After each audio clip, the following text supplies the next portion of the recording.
Welcome back to our channel. So Indiramma ఇళ్లలో అవినీతి జరుగుతుంది అని ఇప్పటికే మనం జిల్లాలలో చూసినాం. ఆ తర్వాత ఇప్పుడు కేసీఆర్ గతంలో ఇచ్చిన డబుల్ బెడ్రూమ్ ఇళ్లలో కూడా ఎక్కడికక్కడ డిస్ట్రిబ్యూట్ చేసినా ఇప్పుడు అందులో కూడా ఒక అవినీతి జరుగుతుంది అని బయటకు వచ్చింది. ఆ అవినీతి ఏంది తెలుసా? షాప్లని అమ్ముకోవడం. సో అక్కడుండే షాప్స్ ఏవైతే ఉన్నాయో డబుల్ బెడ్రూమ్లో ఉండే వాళ్ళకే ఆ షాప్స్ ఇస్తే వాళ్ళకి ఆదాయం పెరుగుతుంది, వాళ్ళకి బతుతెరువు చూపించినట్టు అవుతుందని గతంలో ఉండే ప్రభుత్వం అక్కడ ఇళ్లతో పాటు కమర్షియల్గా ఉండే షట్టర్లు కూడా వేసింది. మరి ఈ ప్రభుత్వం ఈసారి ఏం చేస్తుంది తెలుసా? టెండర్లు పిలిచినట్టే పిలిచి బయట ఉండే వాళ్ళకి అక్కడుండే షాపులు అమ్మే ప్రయత్నాలు చేస్తుంది. ఇది నేను చెప్తున్న మాటలు కాదు, దీనికి నిలువెత్తు నిదర్శనం మీకు ఎవిడెన్స్ కూడా నేను చూపిస్తా. ప్రజెంట్ మనతోటి కొల్లూరులో ఉండే డబుల్ బెడ్రూమ్లో ఉండే వాళ్ళు వచ్చారు, మాట్లాడదాం. నీ పేరేంటి? నమస్తే అండి, నా పేరు భానోత్ కోటేష్ నాయకు. ఎప్పుడు వచ్చింది మీకు డబుల్ బెడ్రూమ్? మాకు 2023 ఆగస్టు 2న వచ్చింది మేడం. మాకు ఇల్లు లేకుండే చాలా రోజుల నుంచి ఇక్కడ ఉంటున్నాం. ఆ కళ అసలు ఇల్లు కొంటాం అనేది కూడా మాకు తెలియదు. సడన్లీ మాకు ఫోన్ వచ్చింది, మీకు ఇల్లు వచ్చింది అనేసరికి మీకు చాలా సంతోషంగా పలానా రోజు తెల్లారి మీరు ట్యాంక్ బండ్ దగ్గర రమ్మంటే అక్కడికి వెళ్ళడం జరిగింది. చాలా ఆనందంతో మాకు టిఫిన్ ఖర్చు వచ్చిపోయే ఛార్జెస్ కూడా ఏం లేకుండా ఫ్రీగా మాకు కేసీఆర్ సార్ ఇల్లు ఇవ్వడం జరిగిందండి. అట్నే మాకు లోపల సదుపాయాలు కూడా అన్నిటికీ బస్సులు, స్కూలుకు కానీ, బస్ స్టాప్ కానీ, పోలీస్ స్టేషన్ కానీ, అన్నిటికీ హాస్పిటల్ కానీ ప్లేస్ ఇవ్వడం జరిగింది. ప్లేస్ తీసినాక కూడా ఇప్పుడు దానికి ఉన్న ప్రభుత్వం మాతోని ప్రాపర్టీ ట్యాక్స్ రూపంలో కానీ కరెంటు లక్షలలో ఒక్కొక్క బిల్డింగ్లో 2 లక్షల వరకు కరెంటు బిల్లులు. ఎందుకు ఇప్పుడు మీకు ప్రభుత్వ పథకం నుంచి వచ్చింది, జీరో కరెంట్ బిల్ రావట్లేదు? లేదు మేడం, జీరో కరెంట్ బిల్లు లేదు మేడం. లక్షలలో వసూలు చేస్తున్నారు. లేదంటే ఇల్లు క్యాన్సిల్ చేస్తామంటున్నారు. డే అండ్ నైట్ మాకు చాలా టార్చర్ పెడుతున్నారు. లేదంటే చెక్కింగ్ చేస్తున్నారు. సాయంత్రం 10 వరకు చెక్కింగ్ వస్తారు. చెక్కింగ్ వచ్చి చెక్కింగ్ లేకపోతే క్యాన్సిల్ చేస్తున్నారు మేడం. ఆటోమేటిక్ క్యాన్సిల్ అవుతుంది, హైడ్రాలో కుల్లగొట్టిన వాళ్ళకి ఇస్తామని చెప్పేసి చాలా బెదిరిస్తున్నారు. ఇంకా ఈ వాటర్ బిల్లు మేడం, పల్లెలలో కానీ పట్టణంలలో కానీ KCR sir missing Bhagiratha scheme తీసుకొచ్చి అందరికి ఫ్రీ వాటర్ స్కీమ్ ఇస్తే మా దగ్గర మేము డబుల్ బెడ్రూమ్లో మేము పైన ఏమైనా ఆకాశం నుంచి ఊడిపడ్డాము మేడం. అవుట్ సైడ్ అని చెప్పేసి మాకు 2,38,85,877 రూపాయలు బిల్లు వేయడం జరిగింది మేడం. ఆ బిల్లు వాటర్ బిల్లు మేడం. ఆ వాటర్ బిల్లు కడితే కానీ మీకు మళ్ళీ వాటర్ వదలమని చెప్పేసి కూడా చెప్పడం జరిగింది. ఈ విషయంలో మేము పొంగిలేటి శ్రీనివాసరెడ్డి గారికి కూడా లెటర్ ఇచ్చినాం మేడం.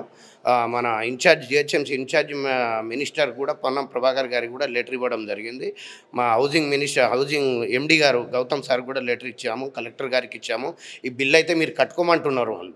తర్వాత 1 ఇయర్ తర్వాత జిహెచ్ఎంసీ అండర్లో వచ్చినప్పుడు మేము చూస్తామంటున్నారు. కానీ ఈ బిల్ అయితే మేము కట్టుకుంటాం. మీకు ఎంత వస్తుంది అప్పుడు బిల్లు? 3,000 రూపాయలు వస్తుంది మేడం. 3,000 రూపాయలు వస్తుంది మేడం. క్లియర్ చేయాలి. అది క్లియర్ చేయాలి మేడం. మళ్ళీ అది క్లియర్ చేస్తే ప్రతి నెల మళ్ళీ బిల్ వస్తుంది. ప్రతి నెల బిల్ వస్తుంది మేడం. అది కట్టుకోమంటున్నారు మేడం.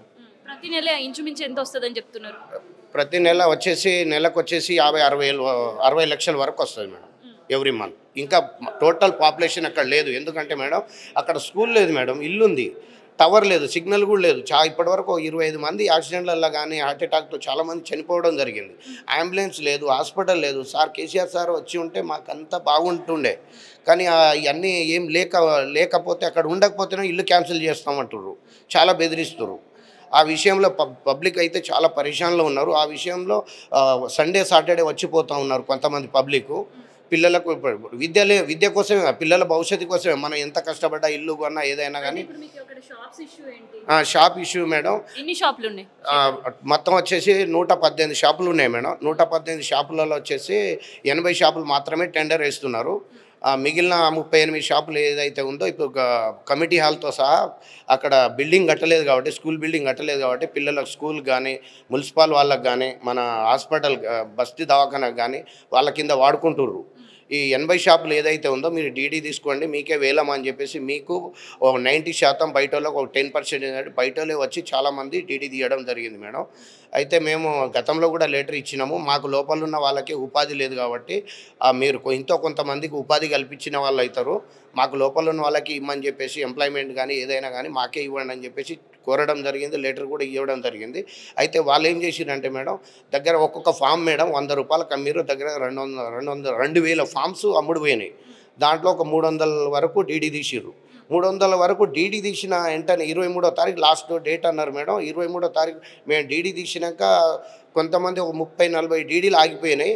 సడన్లీ మాకు ఫోన్ వచ్చింది, డీడీలు వద్దంట, ఈ డీడీలు కూడా మేము తీసుకునేవి కూడా మీకు రిటర్న్ వస్తుంది, ఈ 2 days మీకు పోస్ట్ పేన్ అని చెప్పేసి క్లియర్ కట్గా చెప్పడం జరిగింది. ఇంకొక మొన్న మండే రోజు ప్రజావాణి రోజు సంగారెడ్డి కలెక్టర్ గారి దగ్గర మా వాళ్ళు కొంతమంది phase 1 నుంచి వెళ్తే, మీకు షాపులు ఈ డీడీలు ఏదైతే తీసిర్రో మీకు రిటర్న్ వచ్చేస్తుంది, మేము సేల్ చేస్తున్నామని కలెక్టర్ మేడం క్లియర్ కట్గా చెప్పడం జరిగిందంట. వారే మాకు చెప్తే మాకు ఆఫీషియల్గా రాలేదు, మేము ఎట్లా స్టెప్ వేస్తామని చెప్పి మేము అంటే ఏకంగా షాప్ లో అమ్ముకుంటున్నారు గవర్నమెంట్. అమ్ముకుంటున్నారు. ఎందుకు అమ్ముకుంటున్నారు అది మాకు తెలియదు మేడం. మా ప్రాపర్టీని మేము ఒకటే కోరుకుంటున్నాం మేడం, ఎవరైనా షాపు కొనడానికి వచ్చినోని కానీ అమ్మడానికి వచ్చినోని కానీ మేము గేట్ దగ్గరనే కాలబెడతామని చెప్పేసి కూడా మేము డీ గారితో కూడా చెప్పడం జరిగింది. మేడం మేము కూడా కొల్లు డబుల్ బెడ్రూమ్ 2 BHK నుంచి వచ్చాం మేడం. అక్కడ సమస్యలు అనేవి ఇంతకుముందు ఉన్న గవర్నమెంట్ హయాంలో మాకు అన్ని ఇల్లు రావడం జరిగింది. అయితే అక్కడ మౌలిక వసతులు ఏ రకమైనటువంటి లేవు మేడం. అక్కడ ఉపాధి అవకాశాలు లేవు, పిల్లలకు ఎడ్యుకేషన్కి సంబంధించి స్కూల్ లేవు, మిగిలినటువంటి అన్ని ప్రాబ్లమ్స్ ఉన్నాయి. ప్రహరీ గోడ లేదు, స్కూల్ లేదు, అంగన్వాడీ కేంద్రాలు లేవు, రైతు బజార్ లేవు, షాపింగ్ మాల్స్ లేవు. ఏ విధమైనటువంటి మౌలిక వసతులు లేకుండా మాకు అక్కడ ఇండ్లు ఇవ్వడం జరిగింది. ప్రజలు నానా అవస్థలు పడుతున్నారు. ఇప్పుడు అందరు అక్కడికి రావాలి అంటే ఉన్నటువంటి వాళ్ళు ఆల్రెడీ ఉపాధి అవకాశాలు లేక అక్కడ ఏ విధమైనటువంటి లేక రాలేకపోతున్నారు. కొంతమంది స్కూల్ లేవు కాబట్టి అక్కడ స్కూళ్ళకు కూడా పిల్లలకి ఇబ్బంది అవుతుంది కాబట్టి ఉన్న ప్లేస్లోనే ఉంటున్నారు. ఇప్పుడేమో ఎంక్వైరీ అనేసి చెప్తా ఉంటే ప్రజలందరూ ఎక్కడెక్కడి నుంచో ఉన్నటువంటి వాళ్ళంతా వచ్చి గుంపులుగా అంత తొందరగా వచ్చేసి యాక్సిడెంట్లు అవి ఇవి జరగడం అవుతూ ఉన్నది అక్కడ. అయితే ఈ యొక్క ఎంక్వైరీలో ఏంటంటే ప్రజలు నానా అవస్థలకు ఇబ్బంది గురవుతున్నారు. అయితే షాపుల విషయం వచ్చేసి ఏంటంటే అన్న చెప్పినట్లుగా 80 షాపులకు వేలం వేయడం జరిగింది. మొన్న 25వ తారీఖుకి చేస్తామని చెప్పడం జరిగింది. అయితే 25వ తారీఖు ఆపేసేయడం జరిగింది సడన్గా. కొంతమంది 40 మంది ఉంటే వాళ్ళకు కూడా ఆపేసామని చెప్తే రిక్వెస్ట్ చేస్తే వాళ్ళకు కూడా ఇవ్వడం జరిగింది. అయితే ఈ షాప్స్ వేలం పాడి ఇచ్చేసిండ్రా? వేలం పాడి ఇవ్వలేదు, అక్కడ డీడీ తీసుకున్నారు. డీడీ తీసుకుని మా అప్లికేషన్ ఫామ్ సబ్మిట్ చేయడం జరిగింది, ఏమంటే ఆపేసేయడం జరిగింది. ఎందుకంటే రీజన్ ఏం చెప్పలేదు. వేరే వాళ్ళ ద్వారా తెలిసిన విషయం ఏంటంటే షాపులో అమ్మకానికి అవుతున్నాయి, వేలానికి అవ్వవు అని చెప్పడం జరుగుతుంది అనమాట. వేలానికి తీసుకుంటారా? అసలు ఏం జరుగుతుంది అక్కడ? అఫీషియల్గా అయితే మాకేం ఇన్ఫర్మేషన్ రాలేదండి. ప్రస్తుతానికి వేలం అనేది ఆపేయడం జరిగింది.